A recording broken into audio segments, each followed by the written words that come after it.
વિજયશ્રી મારી સરને માટે બે ચાર શબ્દો મને સ્ફુર્યા છે. કોઈક પોતે બોલે, કોઈકના નામ બોલે. પોતાના બોલવા કરતાં કામ બોલે ને એમાં મજા. કામ બોલે તો નામે બોલે, પણ નામ મોટા બોલવા માટેનો શોર્ટકટ તો કદી એ ના જ બોલે. અંતર આત્માથી શુદ્ધ જીવ, કલા સાધનાને વરેલો જીવ જ્યારે કલા સાધનામાં એક ઊંચાઈ સુધી પહોંચી જાય ને ત્યારે તો એમ કહેવાય છે ને કે સાક્ષાત ભગવાનને અવતરણ કરવું પડે કે માંગ માંગ તને માંગે એ આપું. આવા આ કલા સાધનાને વરેલા અને ઊંચાઈ સુધી પોતાની કલાને જીવનનું તપ બનાવીને જીવેલા આ કલાના ઉપાસકને નતમસ્તક થઈને વંદવું તો પડે. સ્વર પ્રજ્ઞેશા જાદવના સૌને વંદન.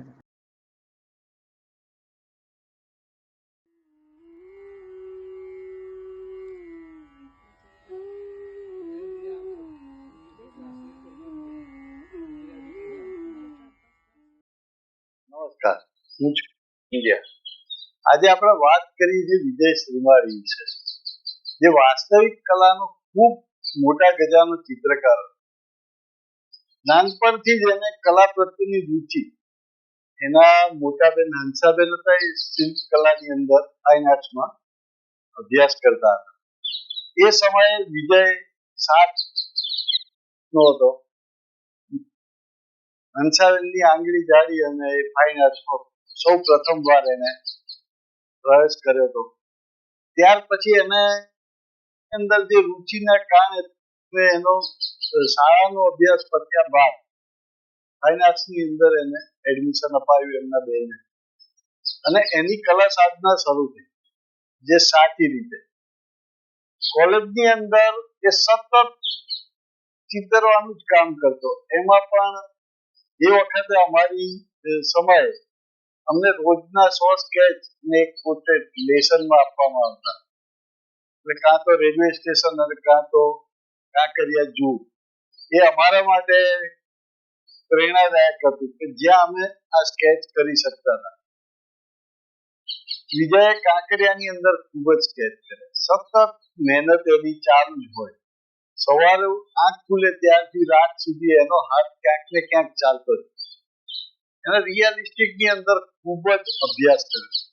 અભ્યાસ તો કર્યો, પણ એની સાથેની માસ્ટરી દરેક મીડિયમમાં જબરજસ્ત. કે કોઈ પણ મીડિયમમાં એને કામ કરવાનું કહો તો એની એટલી જ માસ્ટરીથી કામ કરે. એની હતોટી એટલી બધી સરસ હતી કે પેન્સિલથી કરે કે કલરથી કરે, એક્રેલિકથી કરે, ચારકોલથી કરે, ઓઇલથી કરે, કોઈ પણ મીડિયમની અંદર એનું ચિત્ર માણસ જોવે એટલે પ્રભાવિત થઈ જ જાય. આજે દુઃખની વાત છે કે આપણી વચ્ચે હયાત નથી. 1 મહિના ઉપર થવા આવ્યું કે જે એની યાદમાં આપણે ઘણું બધું ખોઈ રહ્યા છીએ કે પંચમહાભૂતની અંદર ભળી ગયો. પણ કલાકાર ક્યારેય મરતો નથી, જીવંત જ રહે છે એની કલા દ્વારા.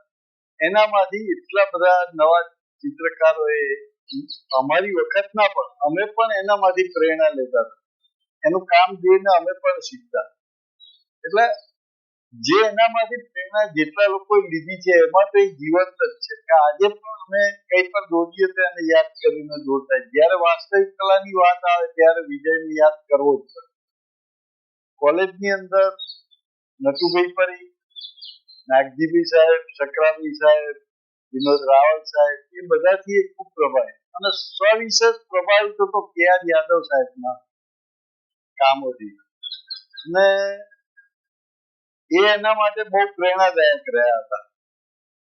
યાદવ સાહેબને એને ઘણા બધા પોતાના જીવનમાં ઉતાર્યા છે. એમના ચિત્રોમાં, વિજયના ચિત્રોમાં આપણે જોઈએ તો યાદવ સાહેબની ક્યાંક ને ક્યાંક યાદ અપાવે એવી એની આર્ટ રહી છે. ક્યાંક ને ક્યાંક યાદવ સાહેબની છાપ દેખાય આપણને.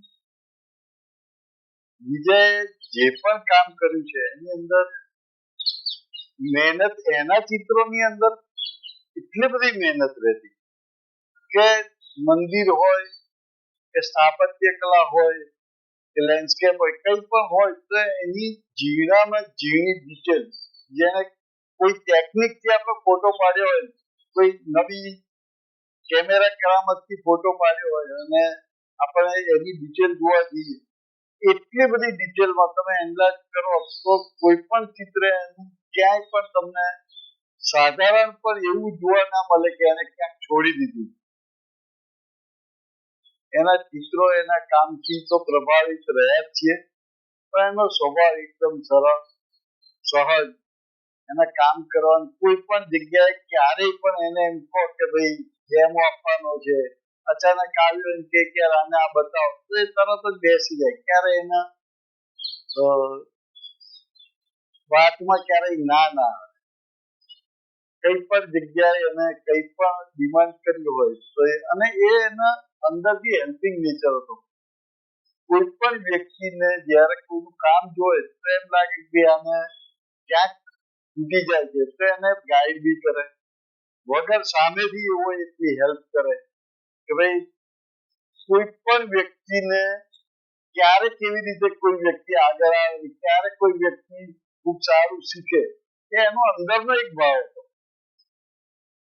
એટલે અંદરના ભાવની વાત આખી અલગ હોય છે કે ભાઈ કોઈ પૂછે, કોઈને શીખવું હોય અને તમે શીખવાડો, પણ જ્યારે એક્ઝિબિશન જોવા આવતો હોય અને ગ્રુપ શો ની અંદર કોઈનું કામ સરસ હોય તો એના વખાણ તો કરે પણ એને પછી એની ટેકનિક પણ બતાવતા કે આમાં આમ કર, આમાં આમ કર.